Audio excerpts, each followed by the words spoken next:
할렐루야. 여러분 반갑습니다. 하나님의 은혜가 이 시간 여러분과 함께 하시기를 축복합니다.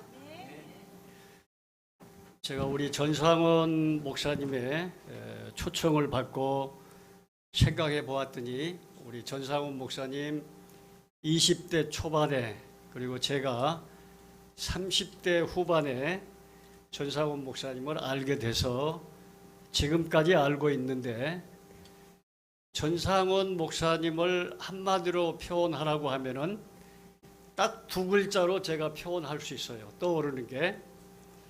여러분, 두 글자가 뭘까요? 겸손. 잘 안 들려요. 겸손? 네. 겸손도 참 좋으네요. 근데 제가 두 글자로 표현하라고 하면은 진국입니다. 진국이잖아요. 제가 40년 넘게 우리 목사님을 보았는데 진국이다 그렇게 믿습니다. 아마 전 목사님께서 저를 초청하신 것은 저를 통해서 뭔가 바라는 게 있을 거라고 생각을 해요. 저를 통해서 교인들이 뭔가 깨닫고 은혜 받기를 바라는 기대가 있기 때문에 저를 불렀다, 그런 생각을 제가 했어요. 그런가 하면 저 자신도 여러분에게 거는 기대가 있어요.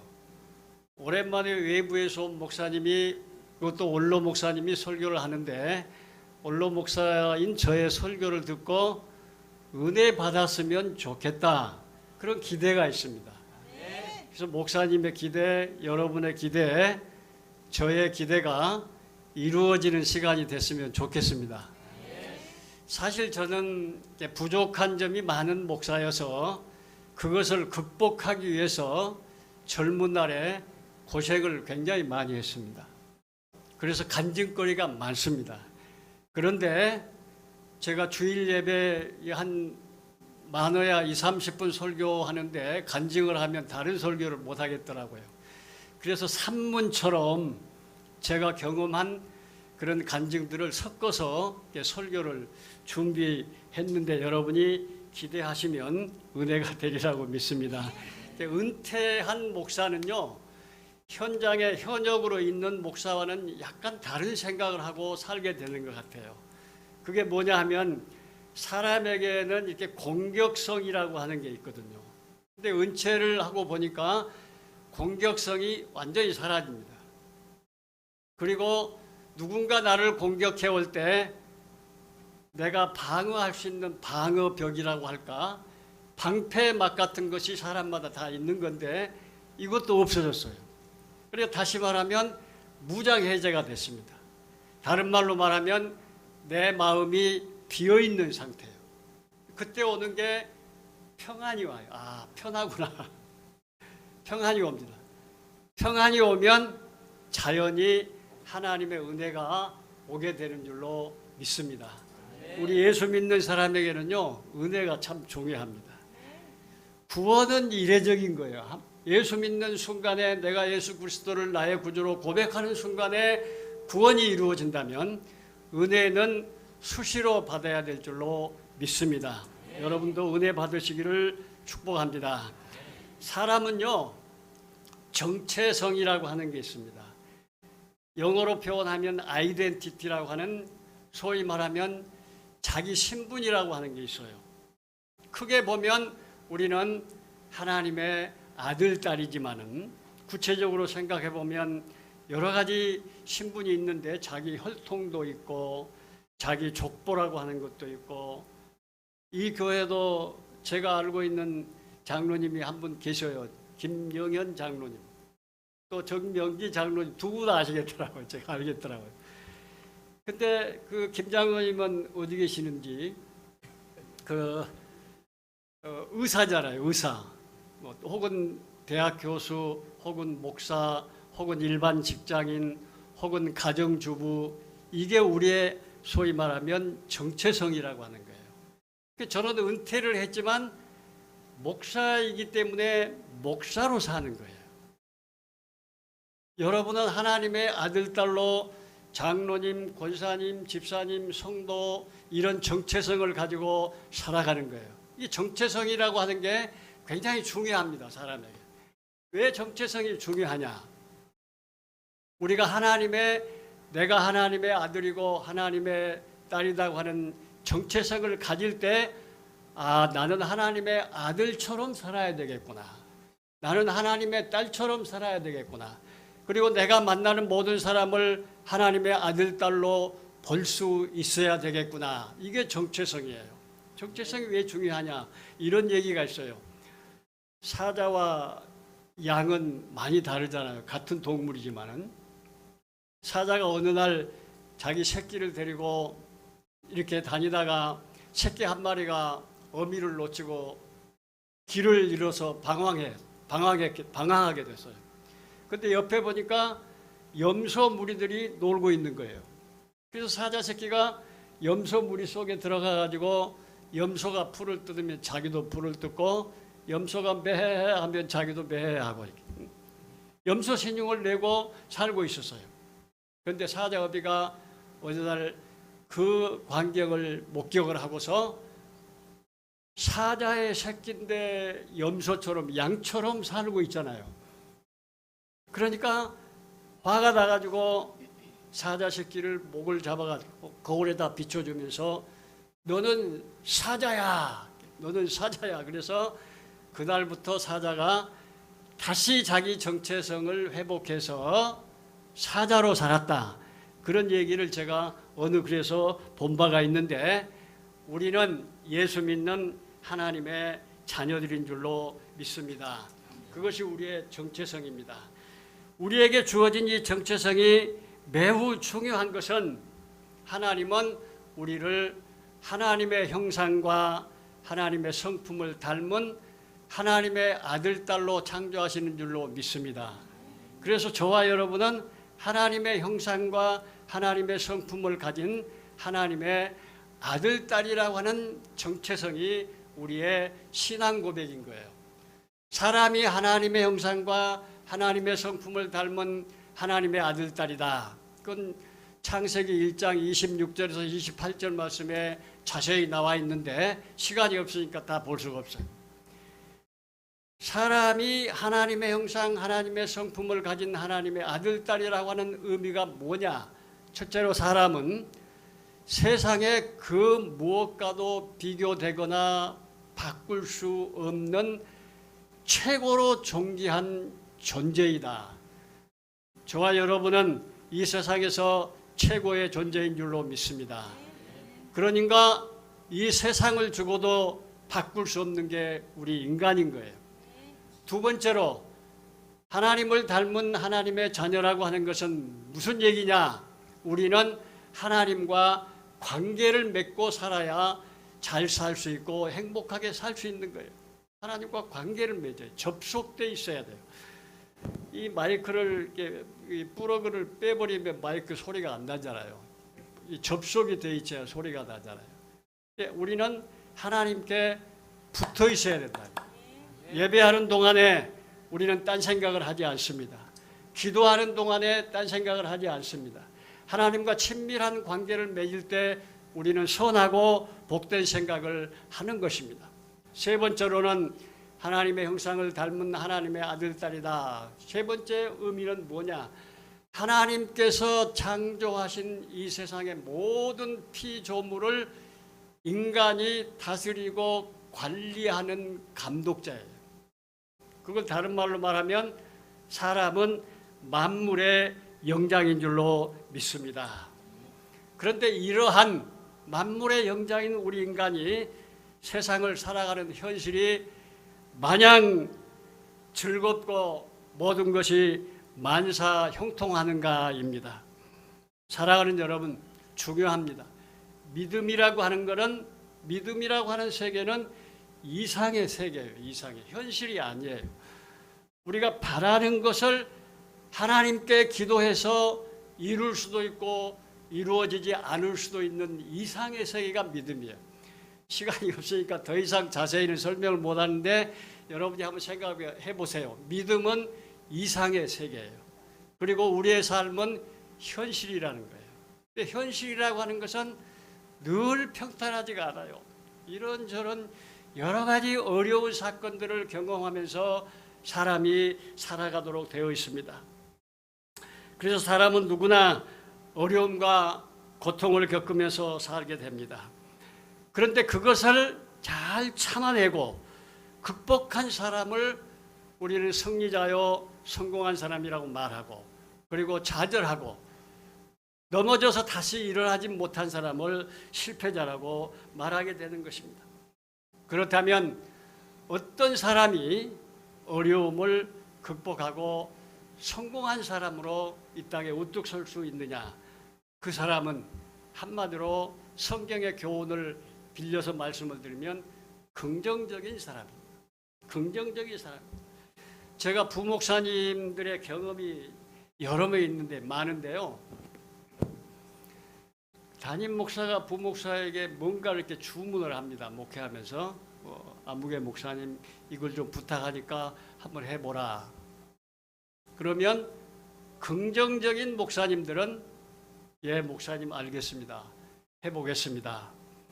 좀 생각에 어려운 것 같아도 목사님이 얘기를 하면 예 알겠습니다. 해보겠습니다. 이런 사람이 있고, 그리고 안 될 일부터 생각을 하면서 어떻게 하든지 피해 가려고 하는 목사님들이 있었어요.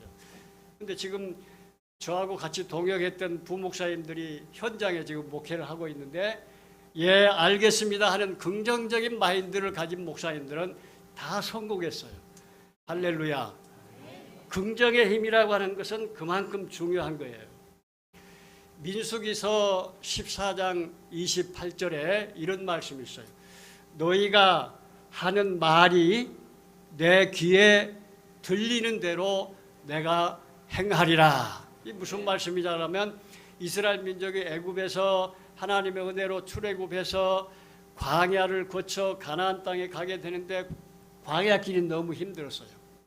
그러니까 이스라엘 백성들이 하나님을 원망하고 차라리 고기 가마 옆인 애굽에 살게 하지, 우리를 물도 없고 먹을 것도 없는 이 광야로 이끌어서 이 고생을 시키느냐, 하나님을 원망하고 지도자인 모세를 원망할 때 모세가 백성들의 원망을 들으면서 늘 산 꼭대기에 올라가서 하나님께 간절히 기도했는데 그때 하나님께서 들려주신 말씀이 민수기 14장 28절 너희들이 하는 말이 내 귀에 들리는 대로 내가 행하리라. 무슨 말씀이냐? 원망하고 불평하고 짜증내면 그런 일이 계속 생긴다. 그런 의미예요. 그리고 우리를 애굽에서 출애굽시켜서 가나안 땅 가기까지 광야 생활은 좀 힘들지만은 광야를 거쳐 가나안에 가게 하신 하나님을 찬양합니다. 하나님 감사합니다. 하나님 고맙습니다. 이렇게 고백하는 사람들에게는 그런 일이 생길 것이다. 그래서 광야 40년이라고 하는 건 굉장히 중요한 의미가 있는데요. 출애굽한 기성세대는 40년이면 거의 다 어디로 가냐? 하나님 나라 갑니다. 그리고 그 이후에 40년 동안에 태어난 젊은 세대, 하나님이 애굽에서 우리를 이끌어내셔서 가나안 땅에 가게 해주셨다고 하는 이 믿음이 확실한 젊은 세대가 가나안 땅에 가게 된 줄로 믿습니다. 중요한 신앙적인 의미가 있어요. 세대가 완전히 교체되는 거예요. 그러니까 긍정적인 생각은 사람을 살리는 좋은 능력이요 축복이 오는 통로가 되는 줄로 믿습니다. 하나님은 우리에게요 태초에 창조하실 때 참 좋은 얼굴을 주셨습니다. 좋은 얼굴은 잘생긴 걸 말하는 게 아니에요. 좋은 얼굴을 아주 참 선해 보이고 착한 얼굴, 그리고 좋은 성품. 이 말은 하나님이 인간을 창조할 때 하나님의 형상대로 창조하셨다는 거예요. 그 하나님의 형상, 그리고 우리는 하나님의 형상을 닮았다는 거예요. 하나님이 우리처럼 생겼다는 뜻이 아니고 가장 좋은 얼굴이 있잖아요. 너그럽고 포근하고 사랑스럽고 보기만 해도 천사 같은 그런 좋은 인상을 가진 분들이 있잖아요. 그다음에 좋은 마음. 이건 하나님의 마음이에요. 내 마음이 좋은 마음. 이건 하나님이 우리에게 주신 줄로 믿습니다. 그리고 또 우리가 하는 말이 많잖아요. 말이 많은데 말은 하나님의 말씀을 하게 하는 은혜를 우리에게 주신 줄로 믿습니다. 사랑하는 여러분, 좋은 인상, 좋은 얼굴, 좋은 성품, 좋은 말은 하나님의 은혜와 축복을 불러들이는 통로가 되는 줄로 믿습니다. 하나님은 항상 기뻐하고 범사에 감사하며 쉬지 않고 기도하는 사람에게 어려움을 극복하고 승리하게 하는 은혜를 주시는 줄로 믿습니다. 우리가요, 좋은 생각을 하잖아요. 이게 제 경험이에요. 좋은 생각을 해요. 좋은 생각을 하면 자동적으로 나가는 말이 좋은 말이 나가요. 설교할 때도 그래요. 제가 한때 은혜를 받았을 때는요, 하나님의 말씀을 내가 받아쓰는 그런 심정으로 받았어요. 영감이 오르면. 그러면 확실하게 은혜를 받아요. 목사도 은혜가 되고 듣는 사람도 은혜가 돼요. 여러분 좋은 마음을 늘 품잖아요. 그러면 내 입에서 자연스럽게 은혜로운 말, 좋은 말이 나가게 됩니다. 내가 좋은 말을 했잖아요. 저는 이 아이덴티티가 정체성이 목사이기 때문에 은퇴했지만 목사로 살아요.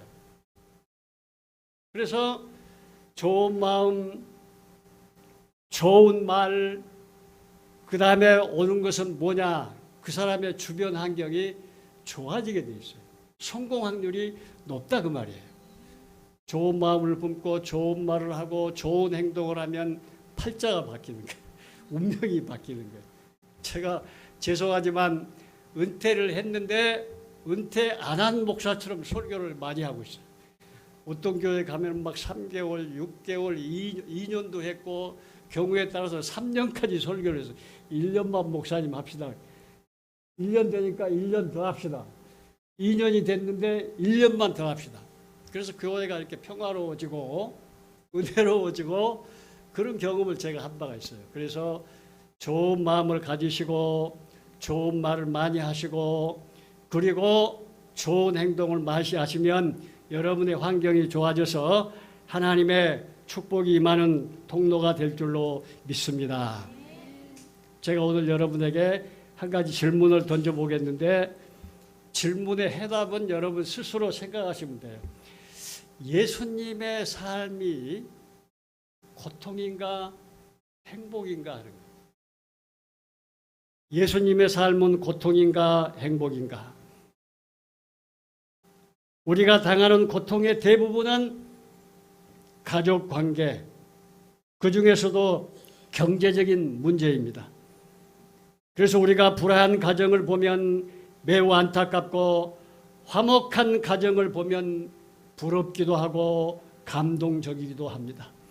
사랑하는 여러분, 행복한 가정은 역시 가족 구성원들이 긍정적인 마음을 갖는 게 중요합니다. 여러분 긍정적인 신앙으로 화목하고 행복한 가정을 이루시기를 축복합니다. 그리고 한마음 교회도 은혜롭고 행복한 교회가 되시기를 축복합니다. 예수님의 핵심 교훈을 우리는 흔히 황금률이라고 말합니다. 황금률이라고 하는 것은 가장 중요한 교훈이다 그런 말씀. 그 예수님의 핵심 교훈을 보면은 내 마음을 다하고 목숨을 다하고 뜻을 다하여 하나님을 사랑하고 내 이웃을 내 자신과 같이 사랑하라. 마태복음 22장 37절에서 40절 말씀입니다. 이 말씀을 요약하면 하나님 사랑, 이웃 사랑이 성경의 핵심인 줄로 믿습니다. 그런데 여러분 제가 질문을 잘 하는데요. 가장 가까운 이웃이 누구냐 하는 거예요. 이 개념부터 우리가 새롭게 해야 돼요. 여러분에게 우리 정명기 장로님 가장 가까운 이웃이 누굽니까? 장로님의. 예? 성경에 나와 있습니다. 우리에게 가장 가까운 이웃이 누구냐? 이것부터 우리가 정리를 잘해야 돼요. 나에게 가장 가까운 이웃이 누구냐? 저는 저에게 가장 가까운 이웃은 사랑하는 저의 아내라고 말하고 싶습니다. 부부는 일심동체라고. 성경대로 한번 풀이를 하면은 가장 가까운 이웃은 배우자입니다. 그 다음에 가족입니다.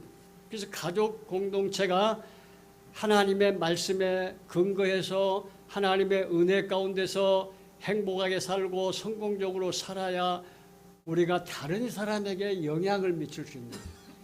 근데 부부간에 제가 목사 옛날에 젊었을 때 그 젊은 목사님들에게 가끔 얘기를 하면은 사모님 얼굴을 제가 유심히 봅니다. 어느 교회를 가든지. 사모님이 얼굴이 행복하면 그 목사는 목회를 잘하고 있다. 저는 그렇게 진단을 내렸는데 그게 거의 맞아떨어져요. 그래서 제가 젊은 목사님들에게 사모님도 행복하게 자기 부인도 행복하게 못 해주는데 무슨 교인을 행복하게 해주냐. 이게 뼈 있는 말이에요. 아픈 말이에요.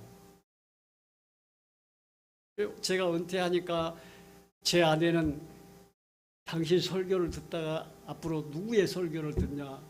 이 설교 들을 일이 걱정이다. 자랑 같아서 죄송하지만 그랬었거든요. 사이가 좋아야 되거든요. 그 다음에 교인을 사랑하는 게 진짜예요. 저도 은혜 받기 전에는 우리 아내에게 안수기도 한 게 없는데 제가 안식년을 하와이에서 보내면서 그 아주 보수적인 예수 전도단 학교에서 교육을 받으면서 은혜를 받으니까 어느 날 갑자기 저의 아내에게 안수하고 싶은 생각이 생기더라고요. 그래서 제 아내에게 안수를 하기 시작했어요. 그래서 제가 은혜를 받으니까 자연히 제 주변 사람들이 은혜를 받게 된 줄로 믿습니다. 그래서 가장 가까운 이웃은 배우자고 가족이다. 우리는 배우자가 행복해야 되고 가족이 화목해야 교회를 바르게 세울 수 있는 줄로 믿습니다. 사랑하는 여러분, 사랑을 요약하면 이제 어린아이와 같은 초보적인 사랑이 있고 또 성숙한 통합적인 사랑이 있어요. 어린아이와 같은 초보적인 사랑은 뭐냐? 미숙하다고 그래요. 그래서 분열되어 있어요. 다시 말하면 나를 좋아하는 사람 나도 좋아하고 나를 싫어하면 나도 싫어하고 나를 사랑하면 나도 사랑하는 그것을 어린아이와 같은 미숙한 사랑이라고 그래요. 근데 예수님이 그랬잖아요. 너를 좋아하는 사람만 좋아하고 너를 사랑하는 사람만 사랑하면 그건 세상 사람들도 다 하는 일인데 우리는 그런 사람이 아니잖아요. 성숙한 사랑은 그럼 뭐냐? 성숙한 사랑은 통합이 되어 있어요. 통합이. 무슨 얘기냐? 성숙한 사랑은 중요합니다. 이런 설교를 듣기가 힘들어요. 저도 설교를 준비를 열심히 하거든요. 이 교회 올 때 내가 전상훈 목사님을 생각하고 열심히 설교를 준비해. 다른 데 가서 한 얘기를 하는 게 아니에요. 성숙한 사랑은 뭐냐? 통합이 돼 있어야 돼요. 통합이. 그런데 통합된 성숙한 사랑을 가지려면 애도라고 하는 거예요. 애도. 슬픔 있잖아요. 슬픔. 슬픔을 거쳐야 돼요. 그게 뭐냐? 아까 말한 어린아이 같은 사랑이라고 하는 건 항상 자기만 아는 거예요. 자기만 위해달라고 그래요. 그래서 그것을 다른 말로는 나르시즘이라고 그래요. 나르시즘. 그리스 신화에 나오는 얘기인데 무슨 얘기냐? 자기 얼굴이 아주 출중하게 잘생긴 소년이 내가 제일 잘생겨서 내가 제일 잘나가 늘 자기 도처에 살고 있다가 어느 날은 연못에 비친 자기 얼굴에 반해가지고 그 얼굴을 만지려고 연못에 들어갔다가 빠져 죽고 거기서 수소라가 나왔다. 그래서 그거를 나르시즘, 다른 말로는 나쁜 사람 그렇게 말해요. 나쁜 사람 그 말은 나뿐인 사람. 어린아이는 갓난아이는 우유밖에 못 먹잖아요. 그리고 어린아이는 부드러운 음식밖에 못 먹잖아요. 그런데 정말 어른이 되면 맛 없는 음식이 없습니다. 모든 음식을 꼭꼭 씹어 먹으면 다 맛있습니다. 저는 은퇴 이후에 이것을 현실로 경험하고 있습니다. 제가 여러분 건강해 보입니까? 비실비실해 보입니까? 제 나이가 77입니다. 근데 건강합니다. 아픈 데가 없습니다. 철저하게 관리를 합니다. 그래서 내가 이제 어른인데, 이 정도 됐으면 어른인데 무슨 맛있는 음식이 따로 있고 맛없는 음식이 따로 있다. 물론 조미료를 잘 넣어서 맛있게 요리한 음식을 먹으면 맛있어요. 저도 똑같아요. 그러지만 그것을 극복해 가야 돼요. 극복. 나이가 좀 먹으면요, 자꾸 맛있는 음식, 부드러운 음식, 달짝지근한 음식 이것만 찾으면 안 되는 겁니다. 신앙의 세계도 마찬가지예요. 가시를 극복할 수 있는 힘이 있어야 돼요. 어른이 되면 그런 거예요. 여러분 그렇게 되시기를 축복합니다. 성숙한 신앙은, 성숙한 사랑은 그런 걸 극복하는데, 그런 걸 극복하려고 하면은 반드시 애도라고 하는 걸 거쳐야 돼요. 애도. 슬퍼해야 돼. 다시 말하면 사랑할 수 없는 사람, 용서할 수 없는 사람을 내가 좋아해야 된다고 하는, 죄는 미워하지만 사람은 미워하지 말고 사랑해야 된다고 하는 하나님의 말씀을 지키기 위해서는 고통을 겪어야 돼요. 슬퍼해야 돼요. 내가 내 죄 때문에 슬퍼하는 것이 아니라 다른 사람의 죄를 보고 다른 사람의 부족함을 보고 내가 고통을 당하고 슬퍼하고 애통하는 거예요. 그걸 애도라고 그래요. 우리 한국에서 애도를 거친 사랑을 실천한 대표적인 인물이 누구냐? 손양훈 목사님. 여러분 손양훈 목사님 아시죠? 왜 그분이 애도를 거친 사랑을 실천했느냐? 자기 아들을 죽인 흉악범을 용서하고 사랑해서, 그리고 그것을 회개시켜서 구원해서 하나님의 자녀가 되게 하고 자기 아들로 삼았잖아요. 이게 성경에 있어요. 아브라함이 100세에 얻은 독자 이삭을 모리아 산상에 바치는 슬픔을 거쳐야 돼요. 우리 예수님께서 십자가에 못 박혀 돌아가신 것은 하나님이 우리를 사랑하고 우리를 죄악에서 구원하시기 위해서 가슴 아프지만 안타깝지만은 독생자를, 예수님을 십자가에 제물로 내놓으셨기 때문에 오늘 우리가 구원받은 하나님의 자녀가 된 줄로 믿습니다. 살아가는 여러분, 무슨 일이든지 하나님의 때가 있어요. 우리가 조금 잘 참고 견디고 인내하면 하나님이 선하게 협력해서 복되게 이루어질 좀 주실 텐데, 우리들이 그 시간을 기다리지 못해서 하나님의 때를 그르치는 경우가 많은 것을 경험하게 됩니다. 그러므로 우리는 인내하는 신앙을 가져야 돼요. 인내는 능력이다. 제가 어떤 교회 심우할 때 목회가 힘드니까 기도할 때 무슨 생각을 했냐면, 야, 내가 인내해야지, 참아야지, 견뎌내야지. 그래서 제가 만들어낸 말이 인내는 능력이다. 인내는 능력인 줄로 믿습니다. 인내하는 사람이 이기는 거거든요. 참는 사람이 이기는 거거든요. 화내버리면 끝이에요. 인내는 능력인 줄로 믿습니다. 자, 시간이 바쁘니까 빨리 지나가겠습니다. 사람은요, 종말이라고 하는 게 있습니다. 종말. 그 우주적 종말이 아니고 죽음을 맞는다든지 혹은 수십 년 동안 다녔던 직장에서 정년퇴임을 한다든지 자기 삶의 무대가 끝날 때가 있다고 말이에요. 이것도 제 경험이에요. 그때 생각하는 생각이 있어요. 근데 그 생각이 매우 중요해요. 그때가 되면요, 야, 내가 노비를 좀 잘하고 관계를 좀 잘해가지고 좀 더 성공했어야 되는데, 아니면 이래저래 해서 재테크를 잘해가지고 돈을 한 1억 정도 더 모았더라면 내가 노후가 편안할 텐데, 이런 것 생각하지 않습니다. 더 이해하지 못한 것, 더 사랑하지 못한 것, 더 좋은 관계를 맺지 못한 것, 한마디로 이해하고 용서하고 사랑하지 못한 일을 후회하게 되는 거예요. 저도 후회한 게요. 부목사님들, 전도사님들 끝까지 잘해줄 텐데 왜 내가 그때 그랬나.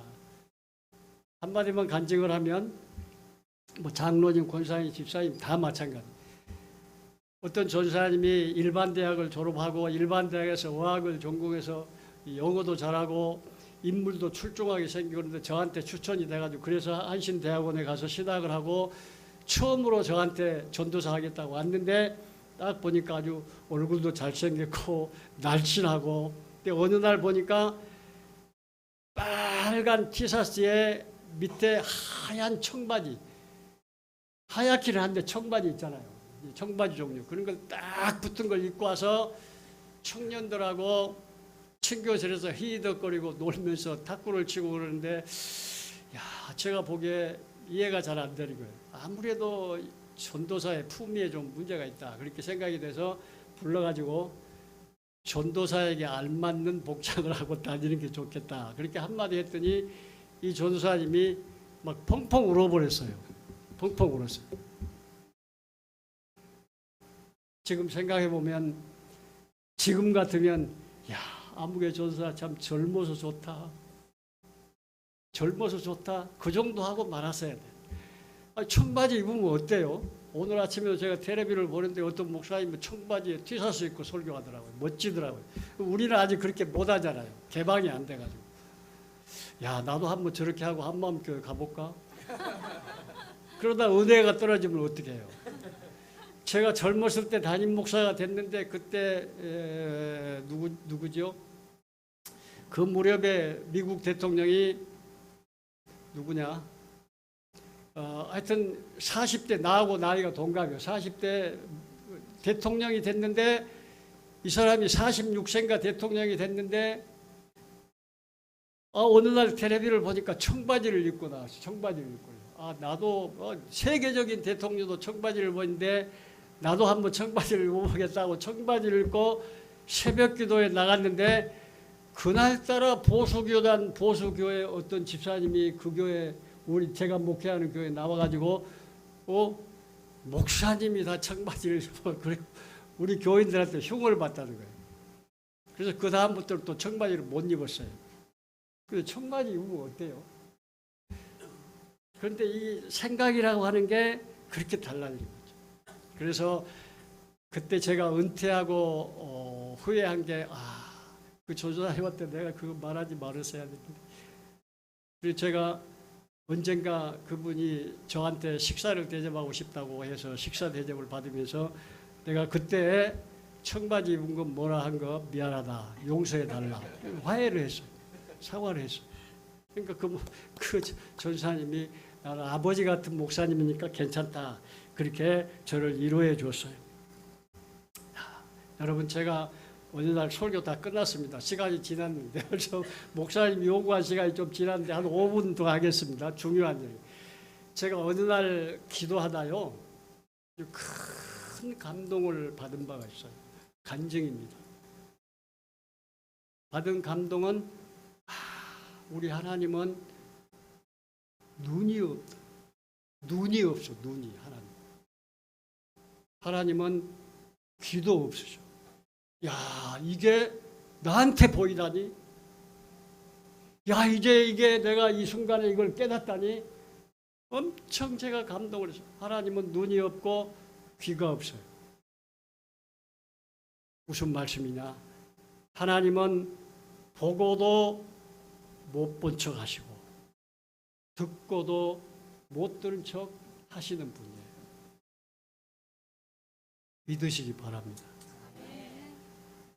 만약에 우리가 하는 못된 행동, 우리가 하는 못된 말을 하나님이 일일이 우리에게 따져 물으시고 용서하지 않았더라면 이 순간 우리가 이 자리에 있을 수 있겠느냐 하는 겁니다. 하나님은 귀가 없으시고 눈이 없으시다. 이 말씀을 여러분 묵상하시기 바랍니다. 설교하기 굉장히 힘든 어려운 얘기입니다. 잘못하면 오해할 일입니다. 하나님은 눈을 감으셔도 보이시고 귀를 닫아도 다 들리시는데 못 본 척 하시고 못 들은 척 하시는 분이 우리 하나님이심을 여러분 경험하시기를 축복합니다. 사랑하는 한마음교회 성도 여러분, 그 대상이 누구든지 많이 이해하시고 모두 용서하시고 더 많이 사랑하십시오. 오늘 말씀의 핵심은 하나님을 알고 믿으면 하나님의 사랑 안에 거하는 자는 하나님 안에 있고 하나님도 그 안에 계시느니라. 하나님을 알고, 하나님은 사랑인데 그 하나님의 사랑을 알고 믿는 사람은 하나님 안에 있으며 하나님이 내 안에 계신다는 거예요. 이건 체험이 필요해요. 이것도 체험이 필요합니다. 체험을 안 하면 몰라요, 무슨 말인지를. 여러분 제 설교를 지금 알아듣고 계시는 줄로 믿습니다. To know God, 하나님을 알아야 to make him known, 하나님을 말할 수 있는 거예요. 제가 경험한 하나님을 제가 여러분에게 지금 전하고 있는 거예요.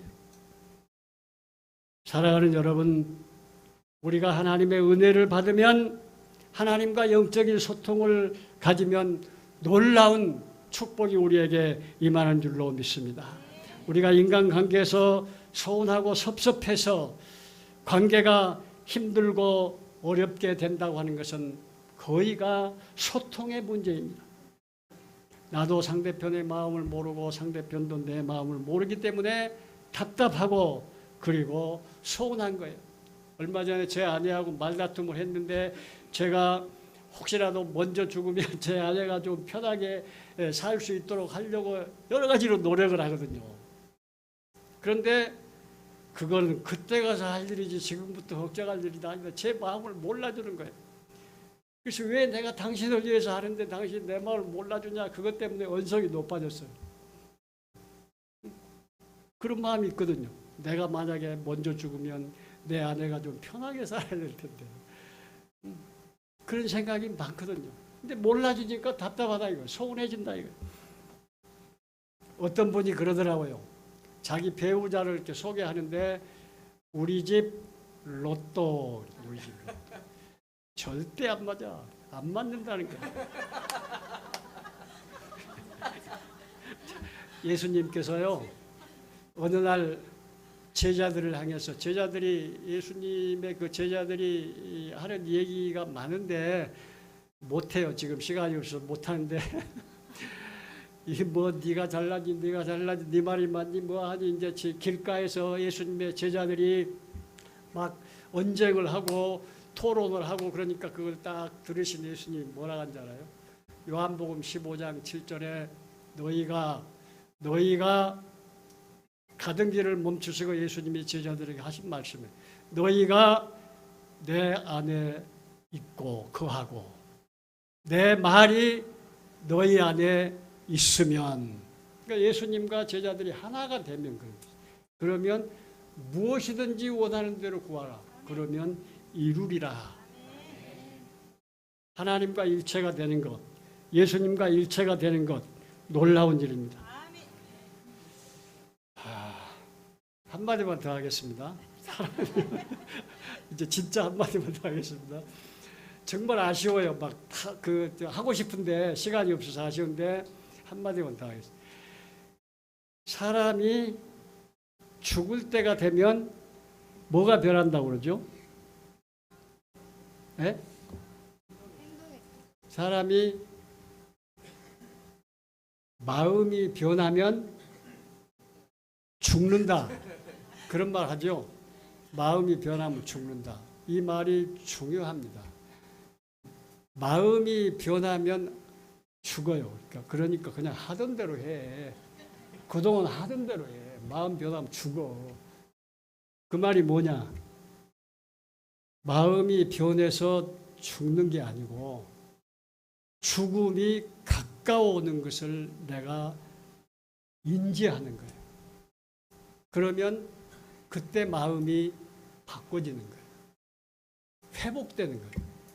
본심을 찾게 되는 거예요. 하나님이 우리에게 맨 처음에 주셨던 선하고 아름답고 복된 마음을 나에게 주시는 거예요. 그러니까 마음이 변하는 거예요. 변하는 게 아니라 원래의 마음을 회복하는 거예요. 마음이 이렇게 회복되는 사람을 보면은 그냥 하던 대로 해. 마음 변하면 죽어. 그런 말을 하는 게 아니고 그건 몰라서 그런 거예요. 인간을 파악을 못해서 그런 거예요. 누군가가 굉장히 착해졌어. 아, 이분이 살 날이 얼마 안 남았다는 것을 인지를 했구나. 그걸 알고 그 사람은 그게 지금 자기 삶을 아름답게 마무리하고 편안한 죽음을 맞아 하나님의 나라에 갈 준비를 하고 있는 거죠. 그러니까 그런 사람을 만나면 우리가 격려해야죠. 정말 하나님이 주신 형상을 회복하고 하나님이 주신 성품을 회복하면 우리의 삶이 바뀌어서 우리가 가는 영역이 좋은 영역으로 예수 그리스도의 향기를 드리는 삶이 될 줄로 믿습니다. 한마음교회 성도 여러분이 그런 은혜를 받으셔서 여러분 가정이 행복해지시고 교회가 또 풍성하고 복된 교회 되시기를 주님의 이름으로 축복합니다. 기도하겠습니다. 우리를 죄악에서 구원하여 하나님의 아들 삼기에 십자가 제물 되신 우리 주님 예수 그리스도의 은혜와 독생성자의 외아들 예수 그리스도를 제물로 내놓으시기까지 우리를 사랑하시는 끝없는 하나님의 사랑하심과 지금도 저희 곁에 오셔서 위로하시며 격려하시며 교통하시는 성령의 역사가 오늘 하나님을 예배하는 한마음교회 사랑하는 모든 성도들의 삶 속에 또한 마음은 원하지만 여러 가지 형편과 사정이 있어 오늘 이 예배에 참석하지 못한 사랑하는 모든 자녀들의 삶 속에 이제부터 영원까지 함께 하시기를 간절히 축원하옵나이다. 아멘.